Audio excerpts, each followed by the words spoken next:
महाबली भीमसेन। भीमसेन कुंती का पुत्र था। इसका जन्म पवन देवता के संयोग से हुआ था। इसी कारण इसमें पवन की सी शक्ति थी। इसके उदर में वृक नामक तीक्ष्ण अग्नि थी, इसीलिए इसका नाम वृकोदर भी पड़ा। जिस समय इसका जन्म हुआ उसी समय आकाशवाणी हुई थी कि भीमसेन वीरों में श्रेष्ठ होगा और यह बड़े बड़े सेनानियों को पराजित करने की क्षमता रखेगा। इसकी देह वज्र के समान कठोर थी। कहा जाता है कि एक बार माता कुंती इसको गोद में लेकर बैठी थी। ये सो रहा था, उसी समय सामने से एक व्याघ्र चला आया। उसे देखकर कुंती घबराकर उठ बैठी। अचानक उठने के कारण भीम नीचे चट्टान पर गिर पड़ा, लेकिन फिर भी उसके शरीर पर किसी प्रकार की चोट नहीं आई। वह बचपन में ही इतना पराक्रमी था कि मोटे तने वाले पेड़ों को अकेला ही हिला दिया करता था। जब कौरव वाटिका में खेलने जाते थे तो वह भी वहां पहुंच जाता था और पेड़ों पर चढ़े हुए कौरवों को पेड़ हिलाकर नीचे गिरा दिया करता था। विशेष रूप से दुर्योधन को वह बहुत ही परेशान किया करता था। इसी से दुर्योधन तथा अन्य कौरव उससे बड़ी ईर्ष्या करते थे। इसी ईर्ष्या के कारण दुर्योधन ने तो एक बार उसे मारने के लिए मिठाई में विष मिलाकर उसको खिला दिया था। इसके पश्चात दुर्योधन उसको बहकाकर जल क्रीड़ा करने ले गया। जल के भीतर ही भीम बेहोश हो गया और पानी में डूब गया। दुर्योधन ने और ऊपर से एक लात मार दी। पाताल में जाकर वह नागकुमारी के ऊपर गिरा तो उन्होंने उसको डस लिया। इससे उसका पहले का विष उतर गया, क्योंकि एक विष दूसरे विष का असर मिटाता है। जब विष उतरने के पश्चात उसकी बेहोशी टूटी तो वह वहां नागकुमारों को मारने पीटने लगा। उन्होंने जाकर नागराज वासुकी से शिकायत की। नागराज ने भीमसेन को पहचान लिया और उसकी अच्छी तरह आवभगत की। नागू ने उसको अमृत दिया, जिसे पीकर वह वहां 8 दिन तक सोता रहा और फिर उठकर अपने भाइयों के पास आ गया।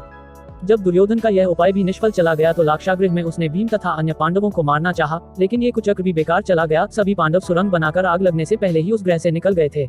फिर अंत में महायुद्ध के समय दुर्योधन ने उसको मारना चाहा था। पुरानी ईर्ष्या के कारण ही तो उसने अपने साथ द्वंद्व युद्ध करने के लिए उसको छांटा था, लेकिन वहां भी उसका इरादा पूरा नहीं हो सका। भीमसेन ने आखिर उसका काम तमाम कर ही डाला। हाँ, यह अवश्य है कि यदि कृष्ण तरकीब नहीं बताते तो शायद दुर्योधन को पराजित करना बहुत कठिन पड़ता। दुर्योधन भी तो बलदाव का शिष्य था।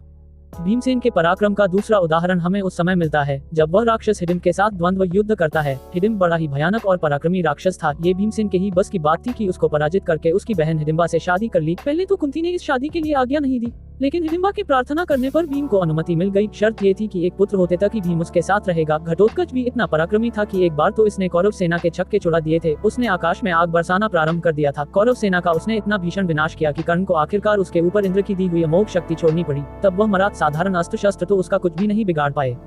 हिडिम्ब राक्षस ने बाद में कितनी ही बार भीमसेन से बदला लेने की कोशिश की, लेकिन उसका सारा प्रयत्न निष्फल गया था। जिन राक्षसों को भी वह भेजता था उन्हें ही भीम मार डालता था। एक चिक्रा नगरी में रहते समय उसने बक नामक राक्षस को मारा था और इस तरह वहां के निवासियों के संकट का निवारण किया था।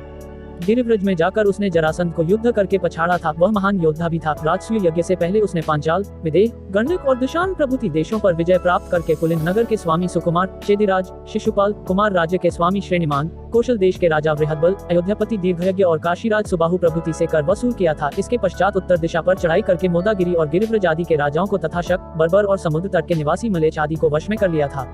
भीमसेन बड़े ही क्रोधी स्वभाव का था। धैर्य उसमें अधिक नहीं था। परिस्थिति की गंभीरता को भी वह अधिक नहीं समझता था। जुए में सब कुछ हार चुकने के पश्चात जिस समय युधिष्ठिर चुपचाप बैठे थे और द्रौपदी का भरी सभा में अपमान किया जा रहा था तो भीमसेन से रहा नहीं गया। जब दुर्योधन ने द्रौपदी को बिठाने के लिए अपनी जांघ खोली तो भीमसेन ने पुकार कर कहा, हे दुष्ट दुर्योधन, मैं युद्ध में तेरी इस जांघ को तोड़ूंगा।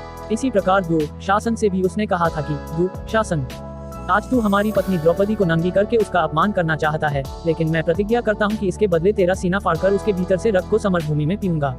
भीम ने अपने दोनों प्रतिज्ञाओं को पूरा किया। दुशासन उसी के हाथ से मारा गया था। उसके रक्त से उसने द्रौपदी के केशों को भिगोया था। बड़ी ही क्रूर प्रवृत्ति वाला था भीम। एक बार निश्चय कर लेने के पश्चात शत्रु के प्रति दया का भाव उसके हृदय में कभी नहीं आता था। अर्जुन और युधिष्ठिर की तरह वह कभी स्वजनों की मृत्यु पर दुखी नहीं हुआ। वह प्रारंभ से कौरवों को दुष्ट हृदय समझता था और अंत तक उसकी घृणा उनके प्रति बना रही। उसके चरित्र में दार्शनिकता बिल्कुल नहीं थी। वह तो कार्य करना जानता था, उसके आगे या पीछे सोचना उसे नहीं भाता था। अपने भी युधिष्ठिर का वह आज्ञाकारी सेवक था। उसका विरोध उसने जीवन में कभी नहीं किया। अग्रज में उचित अनुचित जो कुछ भी किया उसे ही भीम ने स्वीकार कर लिया। कठिन से कठिन परिस्थिति के सामने भी झुकना वह नहीं जानता था। वनवास के समय एक दिन द्रौपदी के सामने हवा से उड़कर एक फूल आ गिरा था। उसकी सुगंध की ओर आकर्षित होकर द्रौपदी ने भीमसेन से वैसे ही और फूल लाने के लिए कहा। यद्यपि वह उन फूलों का उत्पत्ति स्थल नहीं जानता था, लेकिन उनकी खोज में निकल पड़ा। रास्ते में हनुमान जी से भेंट हो गई। उनको न पहचान कर उसने उनके साथ एक साधारण बंदर का सा व्यवहार किया। जब हनुमान जी ने अपना वास्तविक रूप दिखाया तब उसने उनको प्रणाम किया। इसके पश्चात उनसे पूछकर वह कुबेर के बगीचे में पहुंचा, जहां द्रौपदी के बताए वैसे अनेक फूल खिल रहे थे। बागवानों ने मना किया और कुबेर के नाम की धमकी भी दी, लेकिन वह माना नहीं और वहां से बहुत से फूल तोड़कर द्रौपदी के पास ले आया। द्रौपदी की भीम ने अनेक बार रक्षा की थी। एक बार जटासुर द्रौपदी को उठाकर ले गया था, तब उस असुर को मारकर भीम ने द्रौपदी की रक्षा की थी। फिर जब जयद्रथ उसको उठाकर ले गया था तो उसी ने अर्जुन के साथ मिलकर द्रौपदी को छुड़वाया था और जयद्रथ को बुरी तरह पराजित किया था। उस समय यदि युधिष्ठिर नहीं रोकता तो वह जयद्रथ को जीवित नहीं छोड़ता। अज्ञातवास के समय भी भीम ने अपना पराक्रम दिखाया। वह उस समय वल्लभ नामधारी रसोइया था। द्रौपदी का नाम सैरंध्री था। राजा विराट का सेनापति और साला कीचक द्रौपदी को बड़ा तंग करता था। उससे क्रुद्ध होकर वल्लभ नामधारी भीम ने कीचक को मार डाला था। वह द्रौपदी की करुण अवस्था देख नहीं सका था, इसीलिए भावावेश में आकर इस काम को कर गया था। वैसे देखा जाए तो अज्ञातवास के समय ये करना उचित नहीं था। दूसरे दिन जब सुशर्मा ने विराट के ऊपर आक्रमण कर दिया था तो विराट उससे सामना करने गए थे। उस समय सुशर्मा के सैनिकों ने विराट को बंदी बना लिया था। जब भीम को ये पता चला तो भाइयों को लेकर वह युद्ध स्थल पहुंचा और उसने सुशर्मा को बुरी तरह मारकर राजा विराट को मुक्त करा लिया। भीम के पराक्रम के संबंध में धृतराष्ट्र के वाक्य सुनने योग्य हैं। धृतराष्ट्र ने इसके पराक्रम से भयभीत होकर एक बार कहा था, भीमसेन के भय के मारे मुझे रात को नींद नहीं आती। इंद्र तुल्य तेजस्वी भीम का सामना कर सकने वाला एक आदमी भी मुझे अपनी ओर दिखाई नहीं पड़ता। वह बड़ा उत्साही, क्रोधी, उद्दंड, टेढ़ी नजर से देखने वाला और कठोर स्वर वाला है। न तो वह कभी साधारण रूप में हंसी दिल्लगी करता है और न कभी वैर को ही भूलता है। एकाएक वह कुछ भी कर बैठता है। अपने प्रतिशोध की आग को शांत करने के लिए वह कठिन से कठिन और क्रूर से क्रूर कार्य करने को तत्पर हो जाता है। उससे मेरे पुत्रों को बड़ा भय है। व्यास जी ने मुझे बताया है कि अद्वितीय शूर और बली भीमसेन गोरे रंग का, ताड़ के वृक्ष जैसा ऊंचा है। वह वेग में घोड़े से और बल में हाथी से बढ़कर है। धृतराष्ट्र के इस कथन से भीम के चरित्र पर काफी प्रकाश पड़ता है। ये तो उसके बारे में सत्य है कि भावावेशी उसमें अधिक था, बुद्धि का प्रयोग वह कम ही करता था। यद्यपि वनवास भोगने के लिए वह अग्रज के साथ कष्टपूर्ण जीवन बिताता रहा, लेकिन जब उसको युधिष्ठिर पर क्रोध आया तो वह बिना किसी हिचकिचाहट के कहने लगा, भाई राजा लोग जो धन आपको भेंट में दे गए थे वह सब आपने दांव पर लगा दिया। धन धान्य को ही नहीं बल्कि हम सभी को भी आपने जुए में दांव पर लगा दिया। आपकी इस सारी बात को मैंने चुपचाप सह लिया और वह भी इसलिए कि आप हमारे अग्रज हैं। लेकिन अब द्रौपदी को इस तरह भरी सभा में अपमानित होते मैं नहीं देख सकता। आप इसे चुपचाप बैठकर सह रहे हैं। क्या आपका हृदय नहीं है?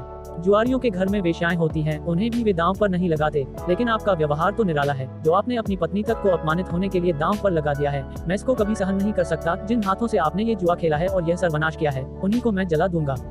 ये कहकर उसने सहदेव को आग लाने के लिए आज्ञा दी। वह सचमुच ही युधिष्ठिर के हाथों को जलाने के लिए उतारू हो गया था। यह उसका भावावेश ही था।